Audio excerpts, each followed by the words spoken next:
मद इलेक्शन मामलें सरकार को झटका विज्ञप्ति रद्द पर निर्देश देले हाइकोर्ट।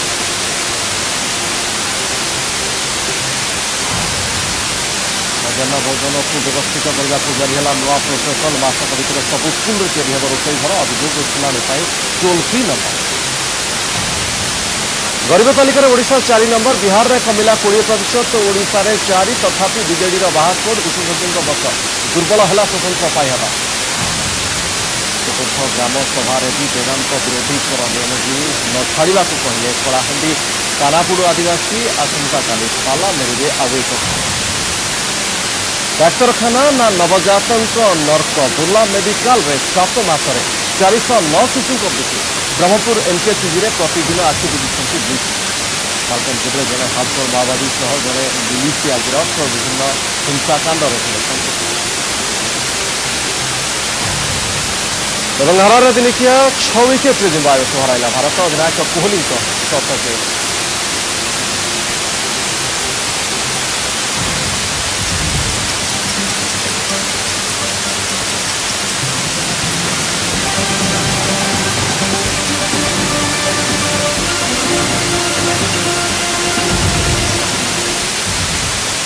नमस्कार, न्यूजर को स्वागत। आज न्यूजर आलोचना प्रसंग बीपीएल मैच प्रसंग आलोचना अवशेष रहे दिलीप शतपथी, विरोधी बिजनेस चैनल रमारंजन बलियासी, बीजेडी नेता नरसिंह मिश्र, वरिष्ठ कांग्रेस नेता और पंचानन कानून को पूर्वतन आप समस्त को स्वागत कर आलोचना आरंभ करवा। किंतु पूर्व नजर पकड़ा संपर्कित रिपोर्ट पर। गरीब तालिकार 4 नंबर में ओडिशा 23 टंकार कम बंचुंट 1,26 लाख लोक। योजना कमिशन सद्यतन गरीब आकलन रिपोर्ट में राज्य को एभली सर्टिफिकेट मिली। किंतु बिहार छत्तीसगढ़ तुलन में ओडिशार दारिद्र्य ह्रास नैराश्यजनक। 2 वर्ष तले बिहार में गरीब 53.5% थे। 33.47% की कमी आसी। किंतु ओडिशा रे मात्र 4.41%। योजना कमिशन गरीब आकलन को नहीं रिपोर्ट तथ्य भित्तिक। एथिरे खुशी जाहिर करिसेंती राज्य सरकार। देशर अन्य राज्य तुलन में ओडिशा सरकार दारिद्र्य ह्रास करिबारे प्रमुख भूमिका निभाई ताहा आमे प्रमाण कर देखाई। योजना कमिशन को सद्यतम गरीब आकलन रिपोर्ट को नहीं एभली बाहास्फोट मारी बीजेपी। प्लानिंग कमिशन बर्तमान जो रिपोर्ट से तथ्य भित्तिक रिपोर्ट से आम समस्त ओडिशावासी खुशी। 2004-5 रु 2009-10 जाए 20 भाग कमी थिला एवं 9-10 रु 11-12 भितर आउ पाखापाखि 5 भाग कमी थी। कारण यही कन्सिडरेसन में स्वतंत्र राज्य पाइबा दि जाए नहीं। बहु ह्यूमान डेवलपमेंट इंडिकेटर रे शिशु मृत्युहार, शिक्षा अन्य जगह ओडिशा बहु पछे। राज्य में ग्रामांचल रोहुवा पाखापाखि 25 लाख लोक दिन को मात्र 17 टंका खर्च करने को सक्षम नुहति। एभली सांघातिक तथ्य किसी दिन तले सामना को आनी जातीय नमूना सर्भे रिपोर्ट। सेतेबेले ଏହି रिपोर्ट को सहजरे हजम कर राज्य सरकार। किंतु आश्चर्यर कथा से जातीय नमूना सर्भे रिपोर्टर तथ्य को आधार कर एवं योजना कमिशन देइछंती गरीब रिपोर्ट। सरकार को यह केमिति सुहाउछि ताहाकु नै विरोधी दल प्रश्न उठाई। राज्य सरकार कि मंत्रिमंडल के जो से कथा कहते बोधे से निर्भरतार सीमा उल्लंघन कर राज्य सरकार इकोनॉमिक सर्वे ओडिशा जोटा विधानसभा उपस्थापित करते स्पष्ट भाव में कहते ओडिशा रे दारिद्र्य 29% को खसी आस। जदि 29% को खसी आसला दारिद्र्य, बर्तमान प्लानिंग कमिशन कहते 32%, ताहले दारिद्र्य बढ़िला ना कमिला यहाँ ओडिशावासी विचार करते एवं से मंत्री मान सरकार विचार। गला 12 वर्षर शासन में विकास गोलापी चित्र देखा आसुवा राज्य सरकार दाबी कर स्वतंत्र पाह्या राज्य पर। राज्य में दारिद्र्य कमी योजना कमिशन रिपोर्ट देवा पर सरकार यह दाबी दुर्बल है विशेषज्ञों मत। ग्रहण करती एमती एक अवस्था पड़ जाए राज्य सरकार को कहे ना आमर अवस्था भल नुहे आमको तुम दिए कारण कौन तो कहीकि ने भल नुहे बोली तो कहते स्वतंत्र पाया ताहले कहे उन्नति घटनी अन्य राज्य मान उन्नति घटनी। जदि आपको ग्रहण कर निश्चित भाव दुर्बल होगा कथाटा को ग्रहण करने बेलू अनेक प्रश्न उठा। 2009-10 ମସିହାରେ ବିହାରରେ 53.7% ଗରିବ ଥିବାବେଳେ ଓଡ଼ିଶାରେ ଏହି ସଂଖ୍ୟା 37%ରେ ସୀମିତ ଥିଲା। ଆଉ ଏବେ ବିହାର ଏକାଥରକେ ପାଖାପାଖି 20% ଖସି 33.47%ରେ ପହଞ୍ଚିଥିବା ବେଳେ ଓଡ଼ିଶା ମାତ୍ର 32%ରେ ରହିଛି। ସ୍ୱାଭାବିକ ଭାବରେ ପ୍ରଶ୍ନ ଉଠୁଛି, ବିହାର ସହ ତୁଳନା କଲେ ନବୀନ ବାବୁ କେତେ ପାରିବାର ତାହା ଏଥିରୁ ସ୍ପଷ୍ଟ ହୋଇଯାଉଛି। ଭୁବନେଶ୍ୱରରୁ କ୍ୟାମେରା ପର୍ସନ ବିଘ୍ନେଶ୍ୱରଙ୍କ ସହ ପ୍ରୀତିକାନ୍ତ ନାୟକ, କନକ ଟିଭି।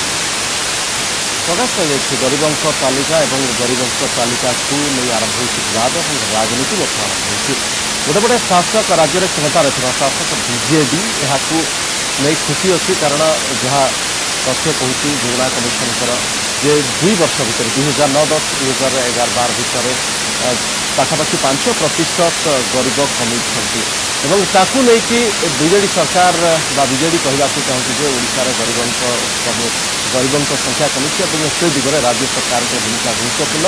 କିନ୍ତୁ ସେପଟେ ଦେଖିବାକୁ ଗଲେ ଯଦି ପଡ଼ୋଶୀ ରାଜ୍ୟଗୁଡ଼ିକ ସହିତ ତୁଳନା କରିବା, ଛତିଶଗଡ଼ ହେଉ ବା ଝାଡ଼ଖଣ୍ଡ ହେଉ, ବିହାର ହେଉ, ଖାସ କରି ବିହାର କଥା ଯଦି ଦେଖିବା, କାରଣ ଦୁଇଟି ରାଜ୍ୟ ବିହାର ଏବଂ ଓଡ଼ିଶା ଯିଏକି ଗରିବଙ୍କ ସଂଖ୍ୟାକୁ ଦେଖି ଅଧିକ ଗରିବ ଅଛନ୍ତି ଏବଂ ସେ ଆଧାରରେ ସ୍ପେଶାଲ କାଟାଗୋରୀ ଷ୍ଟାଟସ୍ ବା ସ୍ୱତନ୍ତ୍ର ପାହ୍ୟା ପାଇଁ ଦାବି କରି ଆସୁଛନ୍ତି। ବିହାରରେ ଯେଉଁଠି 2 ବର୍ଷ ଭିତରେ ପାଖାପାଖି 20% ଗରିବ କମିଛନ୍ତି, ଓଡ଼ିଶାରେ କମିଛନ୍ତି ମାତ୍ର 5%। ଏଭଳି ସ୍ଥିତିରେ ଶାସକ ବିଜେଡି ହୁଅନ୍ତୁ ବା ରାଜ୍ୟ ସରକାର ହୁଅନ୍ତୁ, ଏହାକୁ ନେଇ ଖୁସି ହେବା କେତେ ଯଥାର୍ଥ ଏବଂ ଅନ୍ୟ ପକ୍ଷରେ ଯେଉଁଭଳି ଭାବରେ ଏ ମାନଦଣ୍ଡ ନିର୍ଦ୍ଧାରଣ କରାଯାଇଛି ଗରିବମାନଙ୍କର ରାଜ୍ୟରେ ପାଖାପାଖି 23 ଟଙ୍କାରୁ କମ୍ ଦୈନିକ ଖର୍ଚ୍ଚରେ ବଞ୍ଚୁଛନ୍ତି 1.26 ଲକ୍ଷ ଲୋକ ଏବଂ ଯେଉଁ ମାନଦଣ୍ଡ ନିର୍ଦ୍ଧାରଣ କରାଯାଇଛି ତାକୁ ମଧ୍ୟ ନେଇ କେବଳ ଓଡ଼ିଶାରେ ନୁହେଁ ଜାତୀୟ ସ୍ତରରେ ମଧ୍ୟ ବିବାଦ ଦେଖାଦେଇଛି।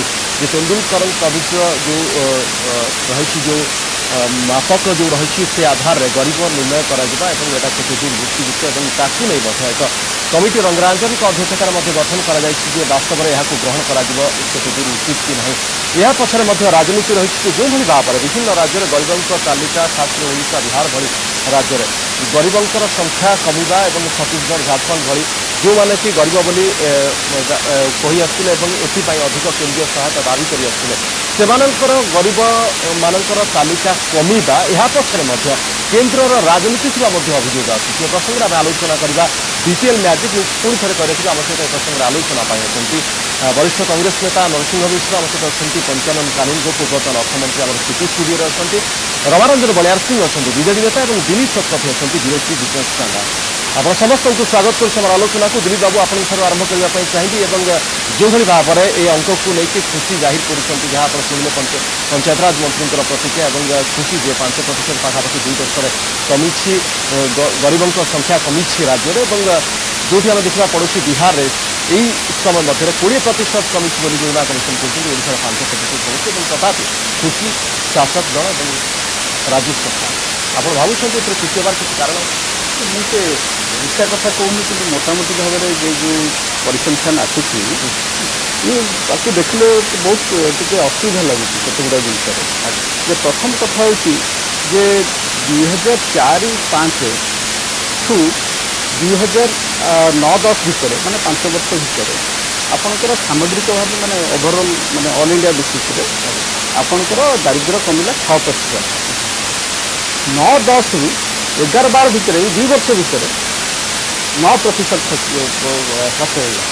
ଆପଣଙ୍କର 5 ବର୍ଷରେ କମୁଛି 6% ଏବଂ 2 ବର୍ଷରେ କମୁଛି, ତାପରେ 9-10ରୁ 11-12 ଭିତରେ କମିଯାଉଛି 9%। ଆପଣ ଏଇ ଯେଉଁ କଥା ଏଇନେ କହୁଥିଲେ ଓଡ଼ିଶା କ୍ଷେତ୍ରରେ କମିଛି ଏଇ 2 ବର୍ଷରେ 4.41%। କିନ୍ତୁ ଆପଣ ଯଦି ଦେଖିବେ ବିହାର ପ୍ରାୟ 20% ଆପଣଙ୍କର 2 ବର୍ଷରେ 9-10 ଏବଂ 11-12 ଭିତରେ 20% କମିଗଲା। ଏଥିରେ କ'ଣ ନୀତିଶ କୁମାର କି ମ୍ୟାଜିକ୍ କଲେ ଯେ 20 ବର୍ଷରେ ଯେଉଁ 2 ବର୍ଷ ଭିତରେ 20% କମିଗଲା। ଆପଣଙ୍କର ଛତିଶଗଡ଼ ଦେଖନ୍ତୁ 2 ବର୍ଷରେ 15% କମିଗଲା। ଯେ ଯେକୌଣସି ଯେତେ ଆପଣ କି ପ୍ରକାର ଯେତେ ଡେଭଲପମେଣ୍ଟ କରନ୍ତୁ, ଯେତେ ବିକାଶ କରନ୍ତୁ, ଆପଣଙ୍କର 2 ବର୍ଷରେ 20% ଗୋଟେ ଦାରିଦ୍ର୍ୟ କମିଯିବ, ଗୋଟେ ଜାଗାରେ 15% କମିଯିବ ଛତିଶଗଡ଼ରେ। ଇଏ ଗୋଟିଏ ଅବିଶ୍ୱାସ କଥା, ଗୋଟିଏ ଇଏ ବିଶ୍ୱାସଯୋଗ୍ୟ କଦାପି ନୁହେଁ। ତେଣୁ ଇଏ ଯେଉଁ ପ୍ରକାରର ଯେଉଁ ପରିସଂଖ୍ୟାନ ସବୁ ଦିଆଯାଉଛି ଯେ ଇଏ ଯେଉଁ ମୁଁ କହିଲି ଜାତୀୟ ସ୍ତରରେ 15% ଆପଣ କମାଉଛନ୍ତି 7 ବର୍ଷରେ, ତା ଭିତରେ 2 ବର୍ଷରେ 9%, 9-10ରୁ 11-12 आउे ता पूर्व 5 वर्ष आपंकर जमा 6%। ये सब प्रकार जो आसूची परिसंख्यान ये जमा विश्वासयोग्य होना तेणु ये जो जगलरी करा आउ गोटे कथा हूँ जो पोवर्टी लाइन कथा आप कहते से फिक्स कर ग्रामांचल 27 टंका सहरांचल 25 टंका पर कैपिटा जड़े लोक मासिक ग्रामांचल जदि 810 टंका खर्च करुँचे आपड़ कहते से पोवर्टी लाइन उपरे ଆପଣ ଯଦି ସହରାଞ୍ଚଳରେ ସେଇଟା ପରିମାଣ ଅଛି ମୁଁ ସେ ପ୍ରସଙ୍ଗ ଆସିବି ଦିଲ୍ଲୀ ଟଙ୍କା ମୁଁ ଆସିବି ଆପଣଙ୍କ ପାଖକୁ ସେ ପ୍ରସଙ୍ଗକୁ ମାନଦଣ୍ଡକୁ ନେଇକି ଯେଉଁଭଳି ଭାବରେ ଗରିବର ସେ ପ୍ରସଙ୍ଗକୁ ଆସିବି କିନ୍ତୁ ଯେଉଁ କଥା ଆପଣ ଉଠାଇଛନ୍ତି ଯେ ଯେଉଁ ତଥ୍ୟ ଆସୁଛି ଅବିଶ୍ୱସନୀୟ ତଥ୍ୟ ପଞ୍ଚାନନ ବାବୁ ମୁଁ ଆପଣଙ୍କ ପାଖକୁ ଯିବାକୁ ଚାହିଁବି ଦିଲ୍ଲୀ ବାବୁ ଯେଉଁ କଥା ଉଠାଇଲେ ଯେ ଏବଂ ଯୋଜନା କମିଶନରେ ଯେଉଁ ତଥ୍ୟ ଏବଂ ଯଦି ପୂର୍ବ ତଥ୍ୟ ବର୍ତ୍ତମାନର ତଥ୍ୟ ଯଦି ମେଳ ଖାଇବା ତାହେଲେ ଏଇଟା ଗୋଟେ ବିଶ୍ୱାସଯୋଗ୍ୟ ଭଳି ଲାଗୁନାହିଁ ବିହାର ଭଳି ରାଜ୍ୟ ଯେକି 20% 2 ବର୍ଷ କମିଯାଉଛି ଓଡ଼ିଶାରେ 5% ଛତିଶଗଡ଼ରେ 15% ଏ କଥାଟା ବିଶ୍ୱାସଯୋଗ୍ୟ ହେଉନାହିଁ ଆପଣ ଏଥିରେ ସହମତ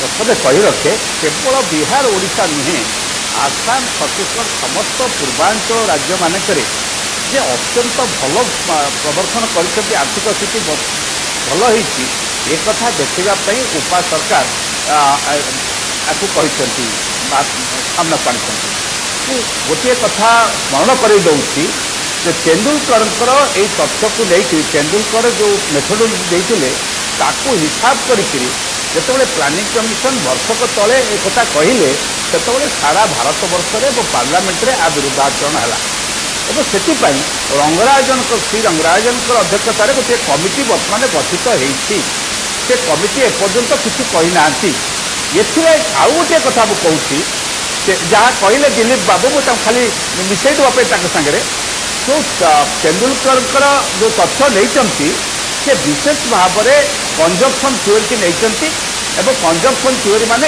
NSS ରିପୋର୍ଟ 68ତମ NSS ରିପୋର୍ଟ ଅନୁସାରେ ତେନ୍ଦୁଲକରଙ୍କର ଯେଉଁ ମେଥୋଡୋଲୋଜି ହେଇଛି ଗ୍ରାମାଞ୍ଚଳରେ 4080 ଟଙ୍କା ଯଦି ମାସକୁ ଗୋଟିଏ ପରିବାର ଖର୍ଚ୍ଚ କରିବ ତାହେଲେ ସେ ଦରିଦ୍ର ତା ଉପରକୁ ଯଦି ଖର୍ଚ୍ଚ କଲା ତାହେଲେ ସେ ଦରିଦ୍ର ନୁହେଁ ସେଇଟାକୁ ହିସାବ କରିକି ଦେଖିଲେ ଓଡ଼ିଶାରେ ଯେଉଁ ହିସାବ ଆସିଛି ଏଇ PCH ରାଉଣ୍ଡ ରିପୋର୍ଟରେ ଏଥିରେ ପ୍ରାୟ 53% ଲୋକ ରହୁଛନ୍ତି 4080 ଟଙ୍କାରୁ କମ୍ ଖର୍ଚ୍ଚ କରୁଥିବା ଲୋକ ଓଡ଼ିଶାରେ 53% ଗ୍ରାମାଞ୍ଚଳରେ ଠିକ୍ ସେହିପରି ସହରାଞ୍ଚଳରେ ସେ ହିସାବ କରି କହିଛନ୍ତି ଯେ 5000 ଟଙ୍କା ମାସିକ ଯେଉଁ ପରିବାର ଖର୍ଚ୍ଚ କରିବ ତା ଉପରକୁ ସେ ହେଉଛି କରିବ ନୁହେଁ ଓଡ଼ିଶାରେ ତାକୁ ଯଦି ଆମେ ଲକ୍ଷ୍ୟ କରିବା ତାହେଲେ ଓଡ଼ିଶାରେ 40%ରୁ ଉର୍ଦ୍ଧ୍ୱ ଲୋକ ସହରାଞ୍ଚଳରେ ଏବେ ମଧ୍ୟ 5000 ଟଙ୍କାରୁ ଉର୍ଦ୍ଧ୍ୱ ଖର୍ଚ୍ଚ କରିବା ଅବସ୍ଥାରେ ନାହାନ୍ତି ମୁଁ ତ ବୁଝିପାରୁନାହିଁ ଏଇ ଜଗଲାରିଟି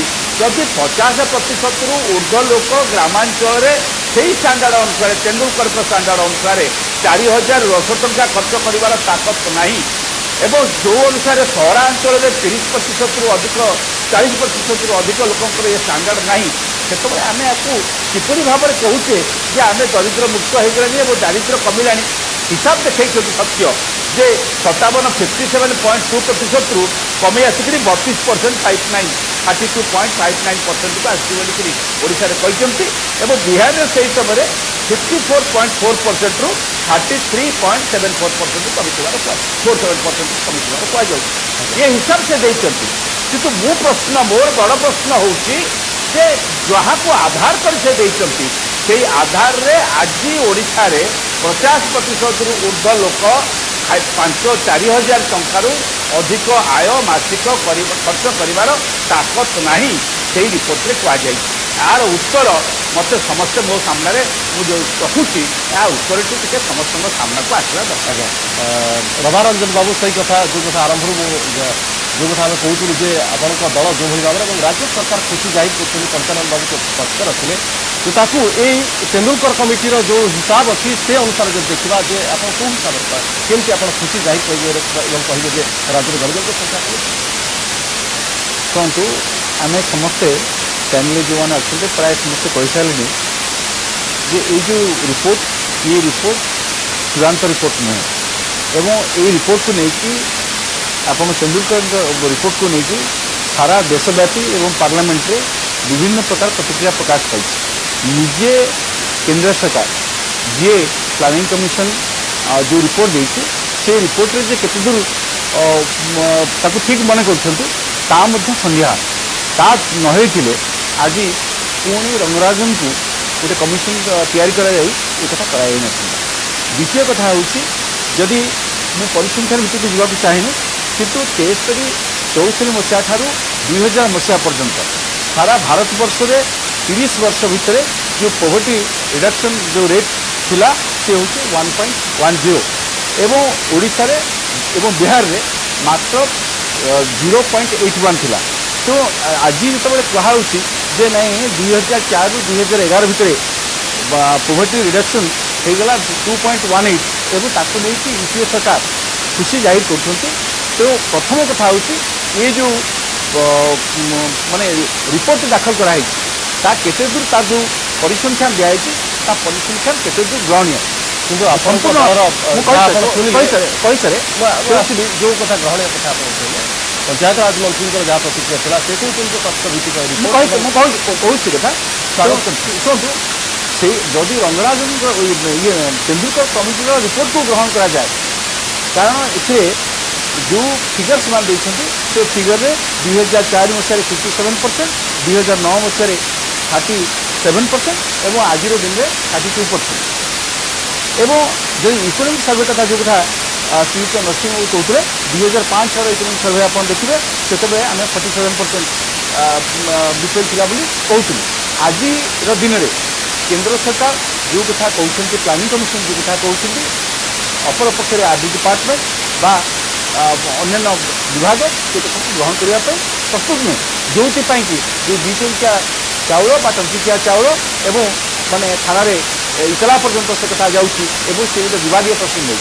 तो आज दिन में सारा ओडिशा कहीं सारा भारत वर्ष में योजना कमिशन जो मानांक से मानांक विवादी होती एवं तेंदुलकर कमिटी की जब सर्वशेष रिपोर्ट भाव में आम धरवा अद्यावधि जो रिपोर्ट दिखाई ओडिशा तेंदुलकर कमिटी स्वीकार कर दारिद्र्य ह्रास हो दारिद्र्य ह्रास हो एक को बीजेडी स्वागत योग्य बोली कही।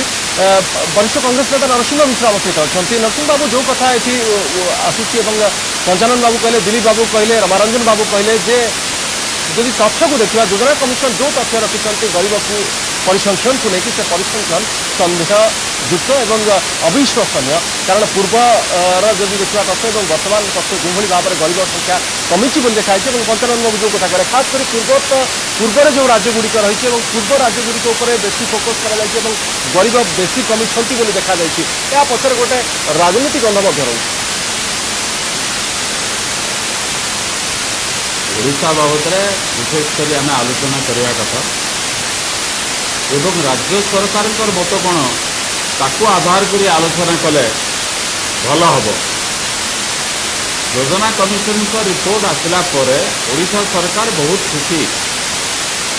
कल्पतर बाबू माननीय मंत्री कहले जे ये तथ्य भित्तिक एवं ये हूँ ओडिशा गवर्नमेंट कॉम्पिटेंसी गोटे प्रमाण।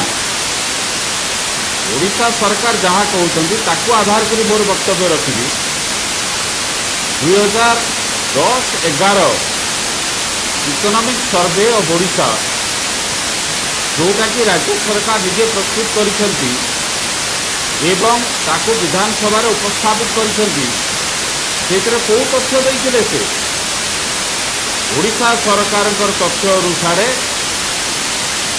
2004-5 रु जहाँ थिला गरीब ओडिशा रे सेटा कमी करी 2009-10 रे 29% हो गला। 2004-5 रे इकोनॉमिक सर्वे अनुसार गरीब लोक थे 39%।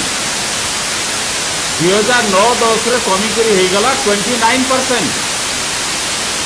ओडिशा सरकार तो कही ना कौन समय जे यही तथ्य भूल किंबा ताकू संशोधन करना विधानसभा प्रस्ताव आगत करी मत ओडिशा सरकार तथ्य अनुसार मु ओडिशा सरकार को जवाब मागुची तमें तो कही 2009-10 रे ओडिशा रे गरीबी 29% है वर्तमान ग्रहण कर योजना कमिशन रिपोर्ट जो लिखाई 32% गरीब ताहले 2009-10 पर ओडिशा रे गरीबी बढ़िला ନା କମିଲା। निश्चित रूप आप जो एइथिपाई प्रश्न एते उठाई आपण जो प्रश्न उठाई से प्रसंग में समस्त प्रतिक्रिया जानी कि पूर्व आपको जानने को चाहिए राज्य सरकार ठीक अच्छी स्वागत कर खुशी अच्छा आप तथ्य को विश्वास को नौकरी ना ओडिशार माटी सांगरे जे परिचित, ओडिशार विभिन्न अंचल को जे बुलिकरी देखिछि से आज स्वीकार करने बाध्य जो ओडिशा रे गरीबी 50% रु यथेष्ट अधिक। केबीके अंचल रे ये होची 84%। अतः योजना कमिशन जो तथ्य देइछंती मु ताकू ग्रहण करि पारु नाही। ओडिशा रे गरीबी भरपूर होकर रही। इकोनॉमिक सर्वे रे ओडिशा सरकार स्वीकार करथिले 57% लोक दैनिक 12 टंका रो कम खर्च करते। तो ओडिशा सरकार जितेबाला जोटा को भल लगुच से तथ्य को से सत बोली कहते निजर तथ्य को भूल बोली परवर्ती समय कहते। निश्चित रूपे यही सरकार किसी ठीक नहीं। गुरुत्वपूर्ण कथा आज ओडिशा रे गरीबी भरपूर होकर रही आज्ञा एवं योजना कमिशन जो कहते जे गरीबी ओडिशा रे कमी ग्रहण करने प्रस्तुत नुहे। आज्ञा दिलीप बाबू ग्रहण करने को योजना कमिशन तथ्य को नरसिंह बाबू ग्रहण करूना किंतु कथा हूँ जे आ गोटे कथा ये जो ग्रहण कहीं भी आउनी कहीं जो 9, 10 और 11, 12 सन देखते ये पुणी आम अग्रगति आमर जो जीडीपी ग्रोथ रेट यहीटा खसी आमर जब देखिए 2004 रु 5 रु 2009, 10 भितर जहाँ जीडीपी ग्रोथ रेट थी आपंकर पर्टिकुलाली 2007, 8 पर्यंत 2002 रु 2007, 8 पर्यंत आम 9% ऊपर आम जीडीपी ग्रोथ रेट था। ସେଇଟା ଆପଣଙ୍କର 9-10 ବେଳକୁ 11-12 ବେଳକୁ ସେଇଟା ଖସି ଆସିଲା 7%। ଆପଣଙ୍କର ଯେତେବେଳେ 2% କି 2.5% କମି ଯାଉଛି ଜିଡିପି ଗ୍ରୋଥ ରେଟ୍, ଅପରପକ୍ଷରେ ଆପଣ ଦେଖୁଛନ୍ତି କୋଭିଡଟା କମିଗଲା। ତେଣୁ ଏଇ ଯେଉଁ ଜିନିଷଟା ଆହୁରି ତାକୁ ଯେଉଁ ଅବିଶ୍ୱାସନୀୟ ହେବାର ଆହୁରି ଗୋଟେ କାରଣ ହେଉଛି ପରସ୍ପର ବିରୋଧ। ଆଉ ଗୋଟିଏ ବିରୋଧାଭାସ ହେଉଛି ଏବେ କେନ୍ଦ୍ର ସରକାର କଲେ ଫୁଡ୍ ସିକ୍ୟୁରିଟି ବିଲ୍। ଆପଣ ସେଥିରେ 66% ଅଫ୍ ଦି ପପୁଲେସନକୁ ଆପଣ ଶସ୍ତାରେ ଖାଦ୍ୟ ସାମଗ୍ରୀ ଯୋଗାଇ ଦେବେ। ଯଦି ଆମର ଗରିବୀ ଏତେ କମିଗଲାଣି ତାହେଲେ ଆବଶ୍ୟକତା କ'ଣ ଅଛି ଶସ୍ତାରେ 66% ଲୋକଙ୍କୁ ଖାଦ୍ୟ ସାମଗ୍ରୀ ଯୋଗାଇବାର? ଇଏ ବିରୋଧାଭାସ ନୁହେଁ କି? निश्चित रूपे ये गुरुत्वपूर्ण प्रसंग आसवा प्रसंग जो फुड सिक्यूरीटी बिल अणाଯାଉଛି अन्यपटे गरीब संख्या जब कमी यार आवश्यकता कौन प्रसंग आस कि जो कथा नरसिंह बाबू उठेले दिलीप बाबू तार जवाब देने गोटे कथा खाली मुझे कहबी नरसिंह बाबू खाली से जो कहते जो राज्य सरकार जो इकोनॉमिक सर्वे 29% 29% जो 39% था 87 जो 29% 10% कमी जो सहीटा हूँ एक्चुअली ये जो सर्वे कराई ये तेंदुलकर कमिटी रिपोर्टर आधार मानदंड अलग अलग से मानदंड अलग था से जो सर्वे को जो रिपोर्ट दिखाई इकोनॉमिक सर्वे से कैलोरी कंजप्शन को लेकर से आगुरी आम पोवर्टीटा कैलकुलेसन कराला मुख्यतः किंतु तेंदुलकर कमिटी जो फर्मुला देले से अनुसार जितेबाला एथर जो planning commission fast time adopt कर पॉलिटन प्लान से जो फिगर आसूँ बर्तमान यहाँ 32%,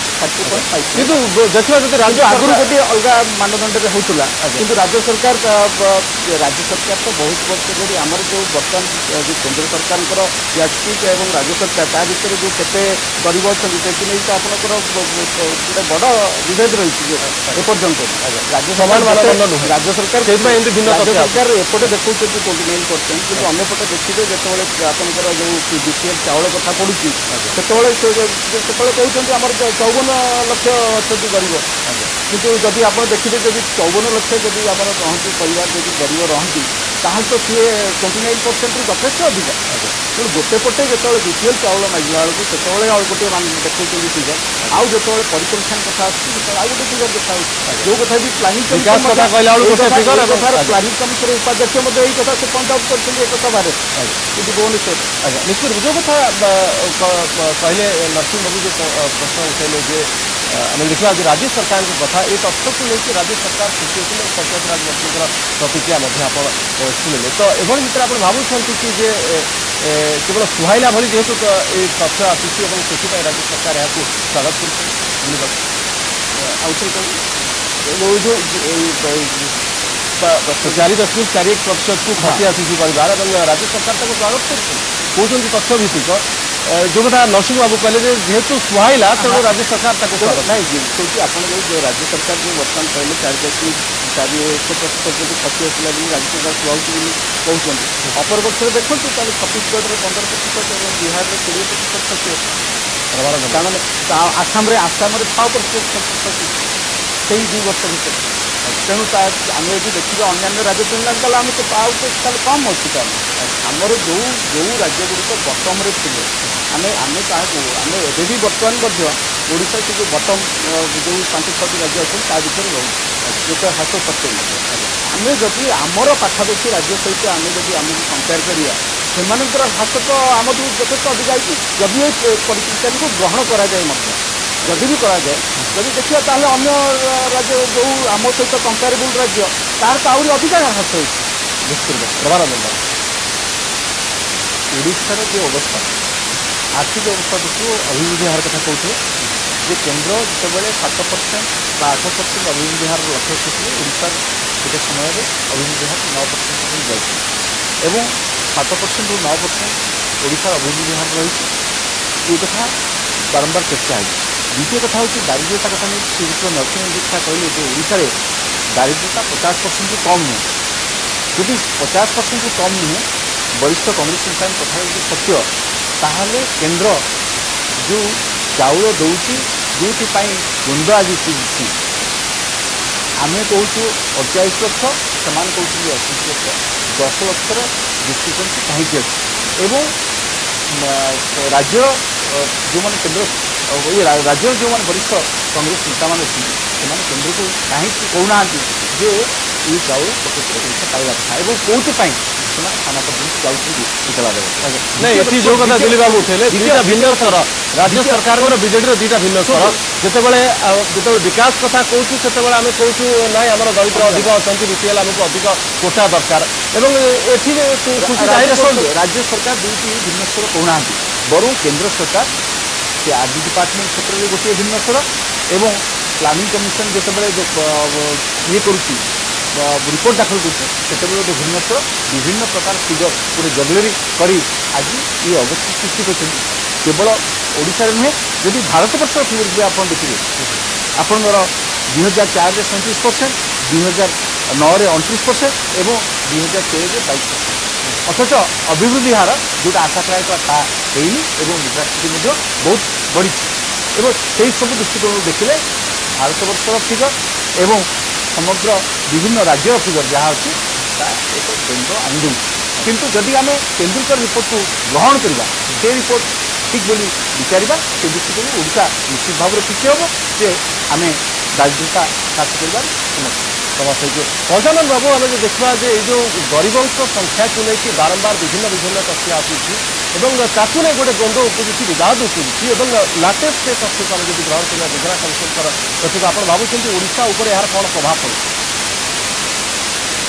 ଏ ସମ୍ପର୍କରେ ମୋର ଏବେ ସଦ୍ୟ ପ୍ରକାଶିତ ବହିଛି ହଁ ଏକ କୌଶଳରେ ମୁଁ ଏକଥା ସ୍ପଷ୍ଟ କରିଦେଇଛି ଯେ ଡିଲେମା ପ୍ଲାନର୍ସମାନଙ୍କର ଡିଲେମା କେମିତି ଭାବରେ ଦ୍ୱନ୍ଦ୍ୱ ଭିତରେ ସେ ପଡ଼ିଛନ୍ତି ସେ ସମ୍ପର୍କରେ ଗୋଟେ ଭଲ ଚାପ୍ଟର ଆନାଲିସିସ୍ ହେଇଛି। ମୁଁ ଏଠି ଦୁଇଟି କଥା ଆଗ ଟିକେ ସ୍ପଷ୍ଟ କରିଦିଏ। ଗ୍ରୋଥ୍ ଯେଉଁ କୁହାଯାଉଛି ଜିଡିପି ବା ଏସବୁ କୁହାଯାଉଛି ତା ସହିତ ଦାରିଦ୍ର୍ୟ ଦୂରୀକରଣର କୌଣସି ସମ୍ପର୍କ ନାହିଁ। ପ୍ରଥମେ ମୁଁ କହି ରଖେ କାରଣ ଅର୍ଥନୀତିଜ୍ଞମାନେ ସମସ୍ତେ ଏ ବିଷୟରେ ବିଶ୍ଳେଷଣ କରୁଛନ୍ତି ତର୍କ ଚାଲିଛି ଏଥିରେ ସ୍ପଷ୍ଟ ହେଇଗଲାଣି ଯେ ଗ୍ରୋଥ୍ ହୋଇପାରେ କିନ୍ତୁ ସେଇ ଭାବରେ ଦାରିଦ୍ର୍ୟ ଦୂରୀକରଣ ହେଇପାରୁନାହିଁ କାରଣ ତାର ଗ୍ରୋଥର ସମସ୍ତ ଇନକ୍ଲୁସିଭ୍ ଗ୍ରୋଥ୍ ନୁହେଁ ତଳକୁ ତାହା ଟଚ୍ କରୁନାହିଁ। ଏ ହେଲା ଗୋଟିଏ କଥା ସେଇ ଦୃଷ୍ଟିରୁ ଆମେ ତାକୁ ଆ ହିସାବ ସାଙ୍ଗରେ ମିଶାଇବା ନାହିଁ।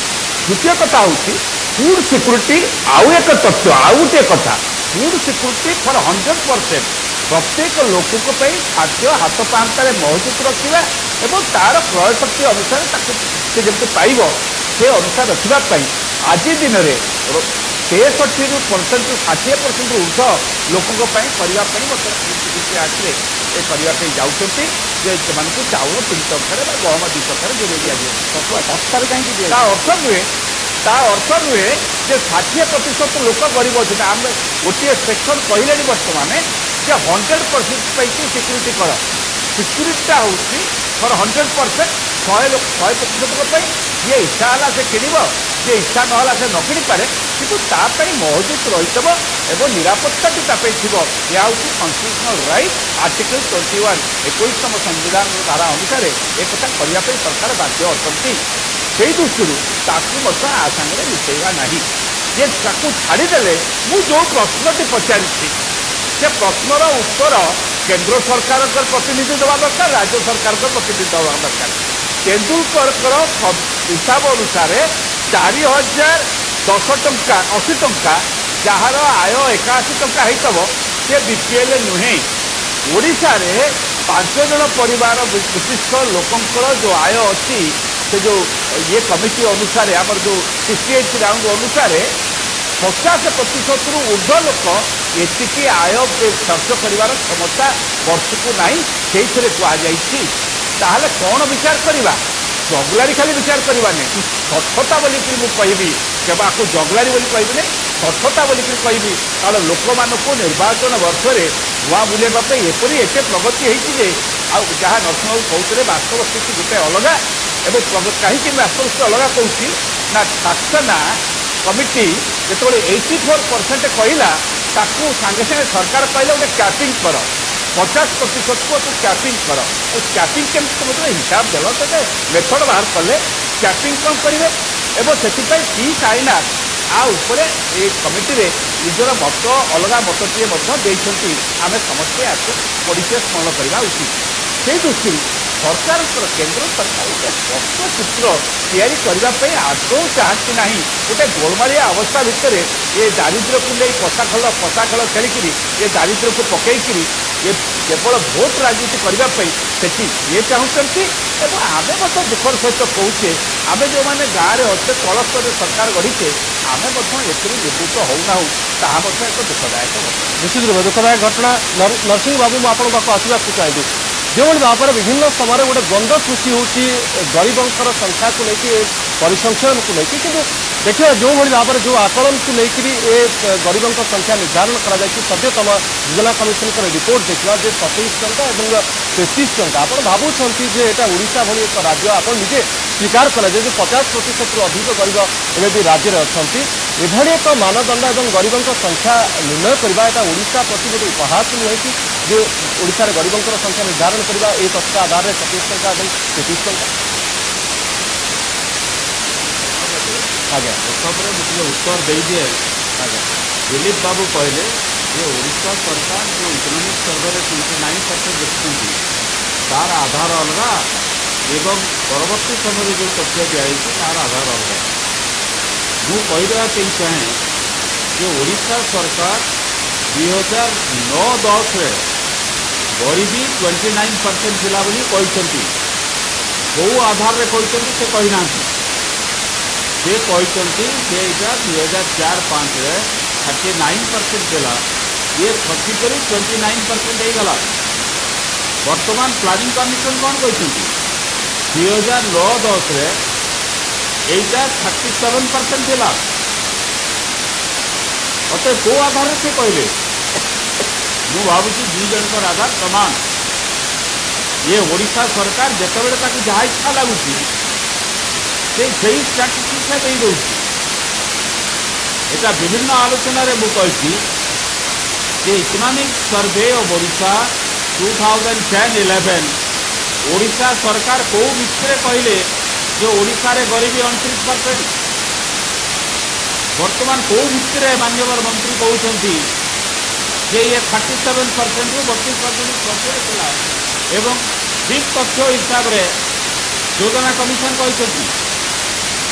ଆଉ ଗୋଟେ ମୋର ଉତ୍ତର ହେଲା ବିଜେଡି ପ୍ରତିନିଧିଙ୍କୁ, ସେ କହୁଛନ୍ତି ଯେ 35 କେଜି ଜାଗାରେ 25 କେଜି ଦିଆହେଉଛି, ଏଫଆଇଆର୍ ପ୍ରହସନ କାହିଁକି? ମୁଁ କହିବା ପାଇଁ ଚାହୁଁଛି ଯେତେ ଲୋକଙ୍କୁ ବି ଚାଉଳ କେନ୍ଦ୍ର ସରକାର ଦେଉଛନ୍ତି 35 କେଜି ପର୍ କାର୍ଡ ଦେଉଛନ୍ତି। ଓଡ଼ିଶା ସରକାରକୁ କିଏ ଅଧିକାର ଦେଲା 10 କେଜି କାଟିଦେବା ପାଇଁ? ସେ ଯଦି ଭାବିଲେ ଓଡ଼ିଶାରେ ଆହୁରି ଗରିବ ଅଛନ୍ତି ସେ ତାଙ୍କ ହାତରୁ କାହିଁକି ଦେଉନାହାନ୍ତି? ଯେମିତି ଟଙ୍କାଏ 2 ଟଙ୍କିଆ ଚାଉଳ ଦେଲେ ହାତରୁ ପଇସା ଦେଇକରି କେନ୍ଦ୍ର ସରକାର ଧରନ୍ତୁ ଦେଲା 32 ଲକ୍ଷ ପରିବାରକୁ, ତମେ 42 ଲକ୍ଷ ପରିବାରକୁ ଦେବାକୁ ଚାହିଁଲ, ସେଇ 10 ଲକ୍ଷ ତମ ହାତରୁ ଓଡ଼ିଶା ରାଜକୋଷରୁ ଦଉନ, କିଏ ମନା କରୁନି? କେନ୍ଦ୍ର ସରକାର ଯେଉଁ ଆଇନ ବଳରେ ସେ ଦେଉଛନ୍ତି, ଏସେନ୍ସିଆଲ କମୋଡିଟିଜ୍ ଆକ୍ଟ ଅନୁସାରେ ଯେଉଁ ଅର୍ଡର ପ୍ରମୋଲେଟ୍ କରାହେଇଛି ସେଥିରେ ସ୍ପଷ୍ଟ ଲେଖା ହେଇଛି ଯେ କେନ୍ଦ୍ର ସରକାର ଯାହା ଦେବେ ତାଠୁ କମ୍ କରି ତମେ ଦେଇପାରିବ ନାହିଁ। କିଏ ଅଧିକାର ଦେଲା এই ଆଇନ ଉଲ୍ଲଂଘନ କରିବା ପାଇଁ ଓଡ଼ିଶା ସରକାରକୁ? ନବୀନ ପଟ୍ଟନାୟକକୁ। ନିଶ୍ଚିତ ରୂପେ ଆପଣଙ୍କ ଏବଂ କୁହାଯାଉଛି- ଆପଣଙ୍କ ଶୁଣନ୍ତୁ ମୁଁ ସେ କଥା ସମ୍ପର୍କରେ କଥା ରଖିବାକୁ ଚାହେଁ। ଆଉ ଗୋଟେ କଥା କହୁଛନ୍ତି ଯେ କଂଗ୍ରେସ ଲୋକ କାହିଁକି ଲେଖୁନାହାନ୍ତି ଅଧିକା ଚାଉଳ ଦେବା ପାଇଁ? କେନ୍ଦ୍ର ସାଙ୍ଗରେ ଲଢ଼େଇ କରିବା ପାଇଁ ନବୀନ ବାବୁ କେବେ କଂଗ୍ରେସ ଦଳ ଲୋକଙ୍କୁ ଡାକିଛନ୍ତି ଆଲୋଚନା କରିବା ପାଇଁ? ଇଏ ତ ଖାଲି ଚିଠି ଲେଖିଛନ୍ତି ଏବଂ ବିଭିନ୍ନ ଚିଠିରେ କଣ୍ଟ୍ରାଡିକ୍ଟରି ଜିନିଷ ଲେଖିଛନ୍ତି। ଆଜ୍ଞା ନାଇଁ ଆପଣଙ୍କ ପ୍ରଶ୍ନର ପ୍ରାସଙ୍ଗିକତା ରହିଛି, ଶ୍ରୀଯୁକ୍ତ ମିଶ୍ର ଆପଣଙ୍କ ପ୍ରଶ୍ନର ପ୍ରାସଙ୍ଗିକତା ରହିଛି, କିନ୍ତୁ ବର୍ତ୍ତମାନ ଆମର ଯୋଉ ଉପରେ ଚାଲିଛି ଆଲୋଚନା ଚାଲିଛି, ମୁଁ ସେ ପ୍ରସଙ୍ଗକୁ ମୁଁ ପୁଣି ଥରେ ଆପଣଙ୍କ ପାଖକୁ ଫେରିବାକୁ ଚାହିଁବି। ଯେଉଁଭଳି ଭାବରେ ଦ୍ୱନ୍ଦ୍ୱ ବିଭିନ୍ନ ସମୟରେ ସୃଷ୍ଟି କରୁଛି ରାଜ୍ୟ ସରକାରଙ୍କର ତଥ୍ୟ ହେଉ ବା ଯୋଜନା କମିଶନଙ୍କର ତଥ୍ୟ ହେଉ ବା ଏନ୍ଏସ୍ଏସ୍ର ତଥ୍ୟ ହେଉ, ଆପଣ ଭାବୁଛନ୍ତି କି ଏଭଳି ତଥ୍ୟ ଗରିବଙ୍କ ପ୍ରତି ଗୋଟେ ଉପହାସ ନୁହେଁ କି? ନିଶ୍ଚିତ ଭାବରେ ଉପହାସ, ନିଶ୍ଚିତ ଭାବରେ ଉପହାସ। ଆପଣ ଯେଉଁ ପ୍ରଶ୍ନ ମୋତେ କରିଥିଲେ ଗରିବ କିଏ, ମୋର ନିଜସ୍ୱ ମତ ମୁଁ ବିଭିନ୍ନ ଚ୍ୟାନେଲରେ ଦେଇଛି। Article 21 of the constitution right to life, supreme court ତାକୁ କହିଲା right to life means a decent life and a dignified life. ये 27 टंकारे जड़े मनुष्यर dignified life and decent life हो पार, यहाँ कहीं मुझे चिंता करूना। कौन सी चिंताशील लोक या ग्रहण कर राइट टू लाइफ जदि डिग्निफाइड एंड डिसेंट लिविंग है ताले गोटे परिवार जोटा पंचायत प्रश्न करुले 4000 5000 टंका मासको पाइले भी ठीक भाव में चली पार ना। बहुत लोकंर कुकुर बिलाई अच्छा जो मैंने या ढेर पैसा खर्च करती कुकुर बिलाई अत मनुष्य हिसाब से बंची रहा बर्तमान तार एनालिसिस कर समय ना। रफली मु कहूँ गोटे परिवार जदि फैमिली मेंबर 5 जन था मिनिमम 10,000 टंका मासक ना डिग्निफाइड एंड डिसेंट लिविंग हो पार ना। जो लोक कहूँ 27 टंकार डिग्निफाइड लिविंग हम डिसेंट लिविंग हम ताकि जो शब्द व्यवहार करने कथा से शब्द सर्वसाधारण व्यवहार करने निश्चित रूपे गरीबों प्रति या अधिक उपहास आउ किसी न पारे। ए प्रसंग में आलोचना जारी रहा। वास्तव में एभली तथ्य एवं गरीबों संख्या को लेकिन गरीबों संख्यार खेलिबार एभली तथ्य से राज्य सरकार हूँ योजना कमिशन हूँ केंद्र सरकार हूँ कहीं बारंबार करा पछरे राजनीति रही ना आउ किसी। ए प्रसंग में आलोचना जारी रही। अति समय आम सहित अच्छा समय होकर एक छोट ब्रेक फिर